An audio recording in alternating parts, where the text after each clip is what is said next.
Hi Neethumol. ഇതാരാ? അയ്യോ, ഇതെന്റെ കൂടെ 10ാം ക്ലാസ്സിൽ പഠിച്ച അമൽ KP അല്ലേ? ഇവനെന്തിനാ ഇപ്പൊ മെസ്സേജ് അയക്കുന്നത്? എന്തായാലും റിപ്ലൈ കൊടുത്തേക്കാം. ഹായ്. ഞാൻ കരുതി നീ റിപ്ലൈ തരില്ലാന്ന്. നമ്മളെയൊക്കെ അറിയാവോ? ആടാ, അറിയാം. എന്തൊക്കെയുണ്ട് വിശേഷം? സുഖാടാ, നിനക്കോ? എനിക്കും സുഖം. നീ എന്താ ഇപ്പൊ പഠിക്കുന്നേ? ഞാൻ ഡിഗ്രി സെക്കൻഡ് ഇയർ ആടാ. നീയോ? ഞാൻ എഞ്ചിനീയറിംഗിനാടി ചേർന്നേ. അതെയല്ലേ. പിന്നെ എന്തൊക്കെയുണ്ട് വിശേഷം? നമ്മുടെ 10ാം ക്ലാസ്സിൽ പഠിച്ച ആരെങ്കിലും കാണാറുണ്ടോ? ഇല്ലടാ, അങ്ങനെ ആരും കാണാറില്ല. അതെയല്ലേ. നിനക്ക് ഓർമ്മയുണ്ടോ പണ്ട് നീ ക്ലാസ്സിൽ ആരോടും മിണ്ടത്തില്ലായിരുന്നു?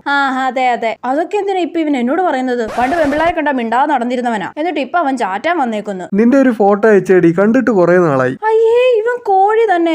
ഇപ്പൊ മനസ്സിലായി. ഞാനങ്ങനെ ഫോട്ടോ ഒന്നും എടുക്കാറില്ലടാ. അതെയല്ലേ. വേഗം തന്നെ ചാറ്റ് അവസാനിപ്പിക്കാതെ നല്ലത്. എടി, നിന്റെ വീടിന്റെ അടുത്തല്ലേ അടുത്ത മാസം ഒരു ഉത്സവം ഉള്ളത്? അതേടാ.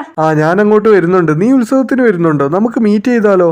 എടാ, ഞാൻ ആ സമയത്ത് എന്റെ ഫാമിലിയുടെ കൂടെ ഒരു ട്രിപ്പ് പോകുന്നുണ്ട്. അതെയല്ലേ. വേഗം തന്നെ വാട്സപ്പിൽ നിന്ന് ഇറങ്ങാം. ഇവൻ വെറും കോഴിയല്ല, കാട്ടുകോഴിയാ. ഇനി ഇപ്പോഴൊന്നും വാട്സപ്പിൽ കയറണ്ട. അവന്റെ മെസ്സേജ് ഒക്കെ നോട്ടിഫിക്കേഷൻ വഴി മാത്രം വായിക്കാം. അതാ നല്ലത്. എടി പോയോ? കൂയ് വിടില്ലേ? ഡി പോയോ? വാട്സപ്പ് നമ്പർ വരുവോ?